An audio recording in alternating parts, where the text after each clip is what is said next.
야, 너 뭐 요새 재밌는 거 한다며? 뭐 하는데? 이렇게 물었을 때, 나 요새 차 배워. 이렇게 대답을 한다고 칩시다. 나 요새 차 배워. 차 배운다는 얘기를 하죠.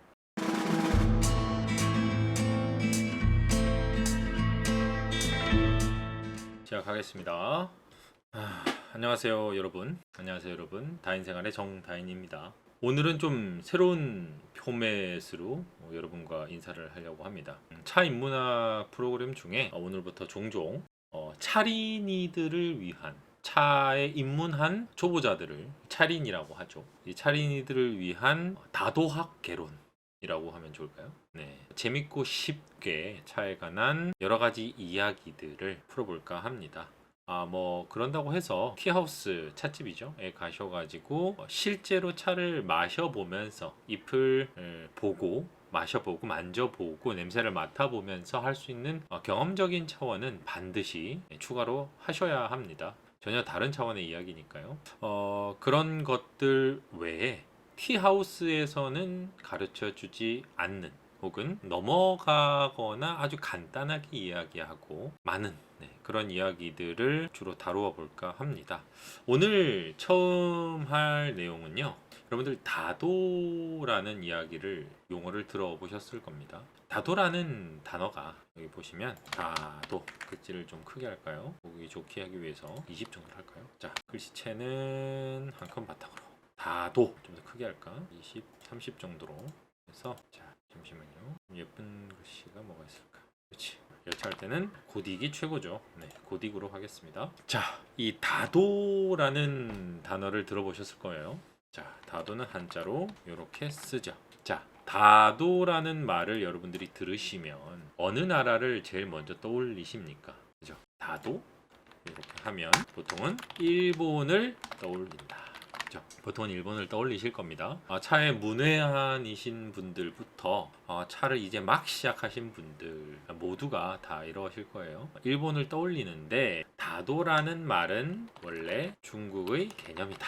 중국에서 시작된 말입니다. 그리고 중국에서 시작했고 중국에 의해서 발전한 개념 이렇게 생각하시면 됩니다. 자, 이 다도에 관한 이야기를 지금부터 쭉 할 텐데 그에 앞서서 우리가 이해해야 될 내용이 하나 있습니다. 오늘 할 내용은 자, 여러분들이 차를 배운다. 자, 쉽게 말해서 여러분들이 친구가 여러분들한테 이렇게 물어보는 거예요. 어머, 야, 너 요새 뭐 재밌는 거 하는 거 있니? 뭐 이렇게 물었어요. 야, 너 뭐 요새 재밌는 거 한다며? 뭐 하는데? 이렇게 물었을 때, 나 요새 차 배워. 이렇게 대답을 한다고 칩시다. 나 요새 차 배워. 차 배운다는 얘기를 하죠. 자, 그랬을 때 이 차를 배운다라는 게 어떤 것인가에 관한 이야기예요. 복잡하게 생각할 필요 없이 여러분들 일반적으로 차를 배운다라고 하면 뭐 생각하십니까? 그냥 차를 어떻게 우려 마시는지를 배운다라고 알고 계시죠. 하지만 이건 절반은 맞고요. 절반은 틀렸습니다. 틀렸다라기보다는 절반은 맞고 절반은 좀 부족한 설명입니다.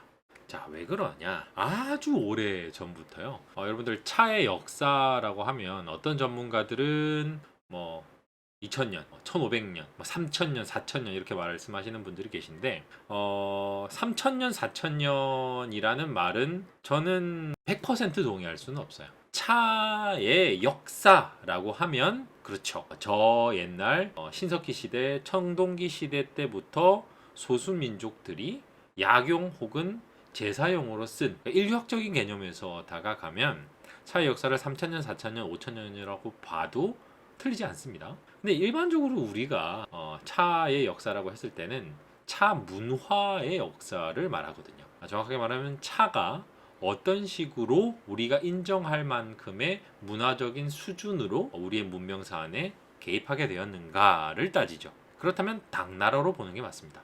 좀 넓게 잡아도 수나라 정도 잡겠죠. 수당 정도로 잡으면 되니까 한 1500년 정도로 얘기하는 게 맞죠. 자, 그 한 1500년간의 그 차 문화사의 기준에서 놓고 봤을 때 일반적으로 우리가 차를 배운다라고 하면 자, 누가? 귀족 혹은 중상류층 혹은 중상류 계층들이, 그죠?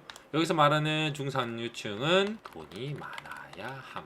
이게 전제 조건이에요. 신분이 높거나 혹은 재산이 많아서 차를 혹은 차 도구를 사고 즐길 수 있는 사람들이 차를 배웠습니다. 차는 기본적으로 이 20세기가 오기 전까지 지난 1500년 중에 1400년간은 차는 상류층을 위한 문화였어요. 그걸 일단 여러분들이 알고 계셔야 됩니다. 자, 차를 배우는 사람은 귀족 혹은 상류층이었다. 그죠? 자, 그러면 무엇을 배우는? 이걸 알아야 하겠죠. 그죠? 자, 차는 그래서 차라고 하는 것은 1, 2, 3, 세 가지를 합한 개념입니다. 합한 개념. 자, 첫 번째가 무엇이냐? 바로 우리가 알고 있는 그 차예요. 뭐뭐? 티. 그죠? 자, 이 차는 무엇으로 구성이 됩니까? 이것은 1-1 찻잎. 그죠? 그 다음에 1-2 물로 구성이 됩니다. 여러분들 우리가 차를 배운다고 하면 여러분들 사실 티하우스에서 대다수 배운다라고 하는 것은 찻잎을 배우는 거예요. 찻잎. 그렇지 않습니까? 뭐 동방미인을 마셔보고 대홍포를 마셔보고 우전 찻잎을 먹어보고 세작을 먹어보고 그렇죠? 홍차를 먹어보고 보이차를 먹어보고 그걸 다 합쳐서 차라고 우리가 얘기를 하죠. 하지만 엄밀하게 말해서 저 옛날부터 고전적인 의미뿐만이 아니라 지난 1400, 1500년간 차를 배운다라고 하는 것은 일반적으로 찻잎 그리고 이 두 가지를 합한 개념이었다. 이렇게 생각하시면 됩니다. 자, 그럼 차 말고 뭐가 있을까요? 바로 그것을 담는 그릇이 있죠. 우리는 이걸 뭐라고 합니까? 다기라고 부르죠. 다기. 여러분들 오해하지 말아야 되는 것은 다구라는 말이 있는데 이 다구라는 말은 다른 개념입니다. 자, 차를 담는 차를 마실 때 쓰는 그릇을 다기라고 하고요. 차를 만들 때 쓰는 도구는 다구라고 이야기합니다. 그래서 다기와 다구는 구분을 하셔야 돼요. 어쨌든 첫 번째는 차, 음료로서의 차죠. 액체. 그리고 두 번째는 그것을 담는 그릇. 그것이 바로 두 번 차를 구성하는 두 번째 요소가 됩니다. 우리가 차를 배워라고 하면 그죠? 차만 배우는 것이 아니라 그죠? 그걸 다루는 그릇의 쓰임도 배우죠. 뭐 개완을 혹은 우리는 다 관이라고 부르는데 전 세계적으로는 동아시아에서는 대대로 차호라고 불렀습니다. 호를 쓰는 것, 차 주전자죠. 이런 것들을 다 그릇에 포함시키는 겁니다. 자, 그럼 세 번째 차 그리고 그릇 다음에는 이를 다루는 방식을 배웁니다. 우리는 그걸 차법이라고 불러요. 법자죠. 어떻게 차를 다루는가, 그죠? 행위 그 자체를 배웁니다. 근데 여러분들 아셔야 할 것은 차법이라고 했을 때 첫 번째 법의 의미는 말 그대로 다루는 법입니다. 그죠? 방식 그 자체를 의미하죠. 그죠? 그 다음에 두 번째는 뭡니까? 의미예요. 그죠? 의미. 자, 무슨 말이냐? 다루는 법은 how의 개념이라면, 그죠? 의미는 why의 개념이죠. 법을 배운다라고 했을 때 우리는 보통 이렇게 이야기를 합니다. 자, 생각해 보세요. 저희 꼬맹이가 첫째 꼬맹이가 이제 유치원을 다니는데 유치원을 가면은 선생님이 여러 가지 법을 가르쳐 주죠. 살면서 하면 되는 것과 하면 안 되는 것, 그죠? 지켜야 할 약속 같은 거지 않습니까? 법은 알고 보면 이 두 가지 의미를 다 내포를 하고 있어요. 가령 길을 건널 때는 횡단보도를 이용해야 해, 그죠? 손을 들고 천천히 좌우를 살피고 차가 오는지 오지 않는지를 확인한 후에 그 다음에 빠른 걸음으로 건넌다. 이게 길을 건너는 방법, 법의 첫 번째 의미죠. 근데 그것만 배우는 게 아니에요. 왜 그렇게 해야 되는지도 배우죠. 그죠? 안전을 위해서, 그죠? 그 다음에 내 안전을 위해서뿐만이 아니라 상대방과의 약속으로서 상대방을 다치지 않게 하기 위해서 그런 왜라고 하는 의미도 배우게 됩니다. 근데 차도 마찬가지고요. 사실 세상 모든 것이 그렇죠. 법이라는 방법에는 두 가지 의미가 있다. 하나는 어떻게 차를 우려낼 것인가, 그죠? 차를 어떻게 하면 맛있게 우려낼 것인가, 어떻게 하면 차가 훌륭한가를 이야기를 하는 것이고, 나머지 하나는 그러면 어떻게 하면 차가 잘 우러나는데 왜 그렇게 해야 하는가, 혹은 차를 우리가 이렇게 다룰 때 요렇게 하세요, 저렇게 하세요, 그죠? 이건 요런 식으로 한번 다뤄보세요. 이건 이렇게 생각하시는 것이 맞습니다라는 선생님이 말이 왜 그런가? 왜 그런가? 근데 사실 이 세 번째의 3-2 이 의미 Y라고 하는 부분에 대해서 많은 학생들이 질문을 던지는데 차 선생님들이 이걸 잘 대답을 안 해주시는 경우가 많아요. 최근에는 젊은 티하우스 선생님들이 이 부분에 대해서 이야기를 잘 해주시는데 사실 한 1, 20년 전만 하더라도 그죠? 쓸데없는 소리 한다. 그래요. 그죠? 쓸데없는 소리 한다. 이러시면서 혼을 내셨습니다. 그냥 내가 가르쳐 주는 대로 하면 돼. 라는 것이 대다수의 의견이었죠. 의견이라고 대다수가 그렇게 선생님들이 가르치셨습니다. 그 선생님이 나빠서가 아니라 그 선생님조차도 이 부분에 대해서 생각해 본 적이 없기 때문이죠. 손은 왜 이렇게 해야 되는지, 뭐 이건 왜 이렇게 기다려야 되는지, 왜 이만큼을 넣어야 하는지, 그죠? 애당초 이 짓을 왜 하고 있어야 되는지에 대한 생각을 해보신 적이 없기 때문이죠. 자, 그럼 정리하면 이렇습니다. 어머, 너 요새 기집애야 뭐 배우고 다니니? 라는 질문에 대해서 대답을 할 때는 우리가 차 배우고 있어 라는 대답을 할 때는 우리는 이 세 가지를 배우는 것이다. 여러분들이 어느 티하우스에서 어떤 선생님과 함께 차를 배우던지 간에 이건 기억하셔야 됩니다. 나는 찻잎과 동시에 물을 배운다. 어떤 물을 쓰면 좋고 어떤 물은 쓰면 안 되는지, 그죠? 물은 어떻게 다루는 것이 좋은지, 그리고 두 번째 그릇을 배웁니다. 어떤 그릇이 적합한 그릇인지, 이것이 왜 좋은 그릇이고 이건 왜 나쁜 그릇인지, 그죠? 그릇은 왜 이렇게 쥐어야 하는지 이런 것들이죠. 그리고 마지막엔 차법, 그죠? 방식을 배웁니다. 왜 이렇게 행동해야 하는지. 또한 how뿐만이 아니라 why도 배운다는 거죠. 왜 그렇게 해야 하는지. 이것의 궁극적인 지점은 뭡니까? 내가 왜 차를 할 것인지, 그죠? 모든 것에는 목적성을 부여하면 좋다라고 하지 않습니까? 내가 이걸 통해서 무엇 성취를 할 것인지 거창한 게 아니에요, 그죠? 이걸 통해서 내가 왜 감동을 받는지에 대해서 한번 질문을 해보는 건 역시 이 차법에 속한다. 이렇게 생각하시면 될 것 같습니다. 자, 그러면 저 옛날에 저 귀족들이나 이 중상류층이 요 세 가지를 배웠다는 겁니다. 요 세 가지를. 그죠? 재밌는 것이 저 옛날 당나라 시대, 그때는 차의 르네상스 시대라고 생각하시면 됩니다. 30보다 우리 조금 낮춰서 24, 그 정도로 할까요?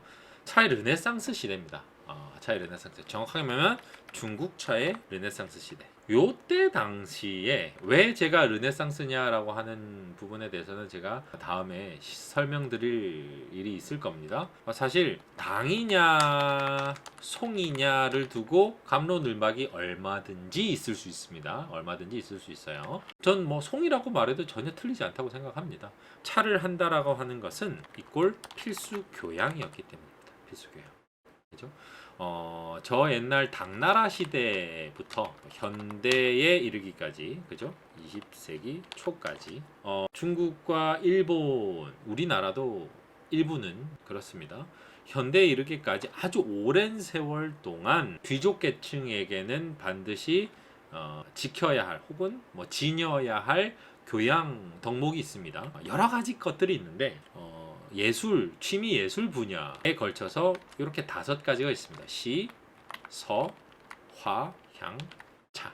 이렇게 5가지예요. 여러분들이 알고 계시는 이 시를 짓고 읽고 향유하는 것, 그것이 시입니다. 그 다음에 서는 글이죠. 글, 산문을 의미합니다.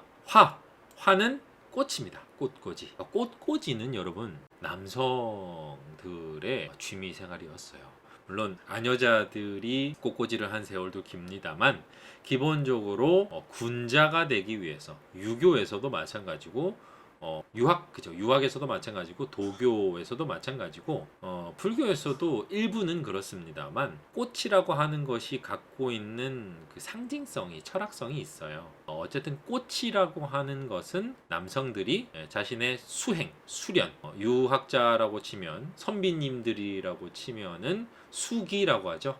자신의 인품과 성품을 가다듬는 함양하는 차원에서 이 꽃이라고 하는 것을 나중에 있습니까? 꽃 화자가 어디 갔나요? 꽃 화자가 안 보이는데 어쨌든 꽃을 의미합니다. 자, 향은 뭡니까? 말 그대로 요 향. 향내를 풍기는 물건. 여러분들이 향내 나는 물건 이렇게 스틱으로 돼가지고 이렇게 피우죠. 그 향입니다. 향. 그다음 마지막엔 차가 있습니다. 차. 이 5가지가 동아시 물론 조선 중기 이후부터는 아닙니다. 우리나라는 아니지만 아주 오랜 세월 동안 특히 고려 시대 때도 마찬가지고요. 아주 오랜 세월 동안 동아시아 교양인들을 위한 필수 덕목이었다 이렇게 생각하시면 돼요.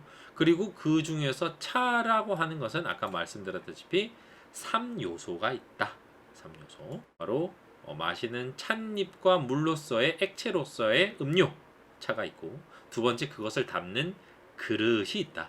그죠? 그릇 다루는 기구 도구 그죠? 다기라고 부르는 그것이 있다. 그리고 세 번째는 그것을 다루는 방식이 있다. 그래서 그렇게 아주 간단하게 말하고 말 부분은 아니다라는 거죠.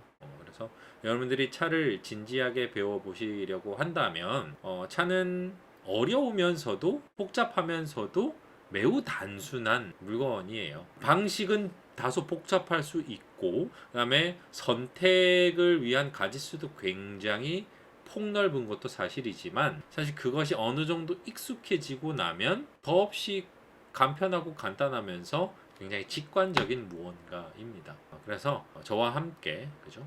그리고 여러분들이 즐겨 다니시는 찻집 티하우스 사장님들과 함께 차에 관한 재밌는 이야기들을 나누면서 더욱 돈독한 사이가, 차와 여러분들 사이가 되었으면 하는 바람입니다. 오늘 제가 준비한 차인문학 수업은 여기까지였고요. 다음 시간에 또 재밌는 내용을 가지고 찾아뵙도록 하겠습니다. 여기까지 다인생활의 정다인이었습니다. 즐거운 한 주, 맛있는 차와 함께 한 주 되시길 바라겠습니다.